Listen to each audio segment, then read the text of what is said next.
Hello everyone and welcome back to the Quality Analyst. Now let me ask you a very important question. Have you ever written test cases perfectly, executed all of them, and still the client said this is not what we wanted? If your answer is yes, then trust me, the problem was not your testing skills. The problem was requirement understanding. In today's video, we are going to deeply understand one of the most important foundations of software testing, that is types of requirements. So by the end of the session, you will clearly understand what are business requirements, what are functional requirements, what are non-functional requirements, how testers should read and analyze each type, and how misunderstanding requirements creates real production bugs. So sit back, relax, and let's begin. So in today's lecture, we will cover first what do we mean by requirements in software projects, then why understanding requirement types is critical for testers. After that, we will deeply discuss business requirements, functional requirements, non-functional requirements, along with real-time examples, tester perspective, and some common mistakes testers do. So let us first understand what a requirement actually is. A requirement is simply a need or expectation of a stakeholder from the software. Stakeholders can be business owners, clients, end users, product managers. So in simple words, requirements answer the question, what should this software do and how should it behave? So as a tester, remember one golden rule. If requirements are wrong or unclear, testing will also be wrong.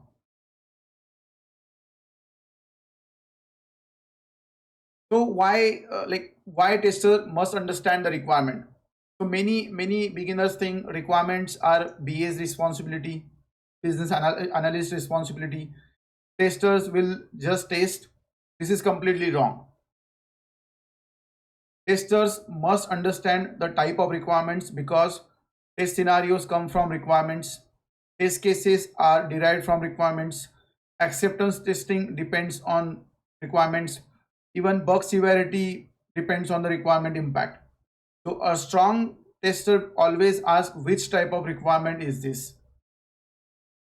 So broadly, requirements are classified into three major types: the business requirements, functional requirements, and non-functional requirements. Now we will deeply understand each one slowly and clearly.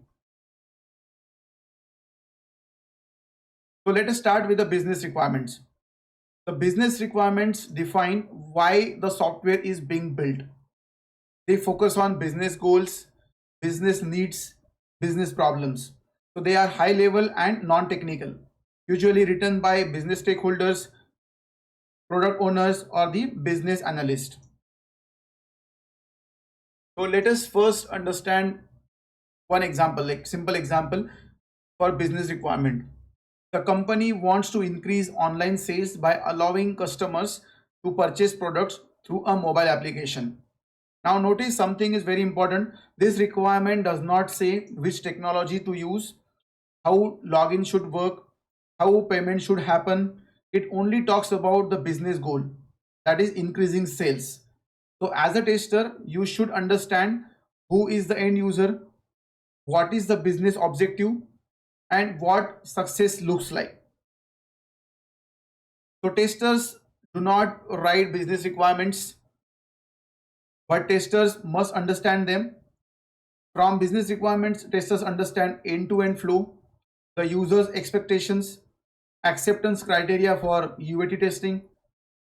So business requirement guide application testing, user acceptance testing, and the UAT, acceptance testing and UAT, same. Okay.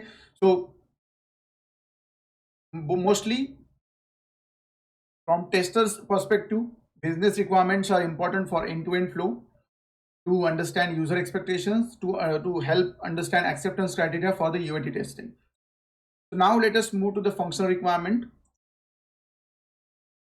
Functional requirements define what the system should do. So they describe features, functional behavior, user interactions. These are detailed and testable.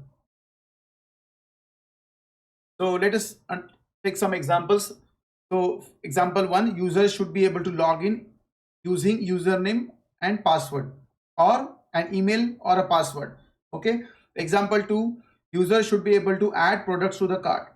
So now as a tester, your mind should immediately start thinking for login, the valid credentials, invalid credentials, empty fields, locked account. Okay, and for a cart, add one product, add multiple product, remove product, update quantity. So this thinking comes from functional requirement analysis. So from functional requirements, testers derive test scenarios, test cases, positive and negative scenarios. Functional requirements are the main source of manual test cases. If functional requirements are unclear, test cases will definitely be incorrect. Now let us talk about the non-functional requirements. Non-functional requirements define how the system should perform, not what it should do. Okay, so they should focus on performance, security, usability, compatibility, reliability. So many beginners ignore NFRs, non-functional requirement, and that is a big mistake. So for example, the application should load within 3 seconds, application should load within 10 seconds, user passwords should be encrypted, the application should support Chrome, Firefox, or Edge browsers. Now think like a tester. What if the page load in 15 seconds? What if password is visible? What if the site breaks on mobile? So these are real production issues caused by ignoring NFRs.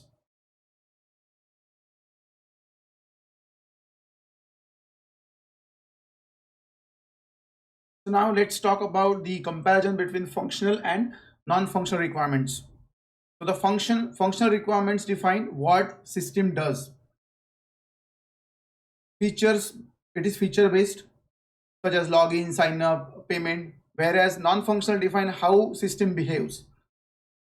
It is quality based, performance, security, and usability.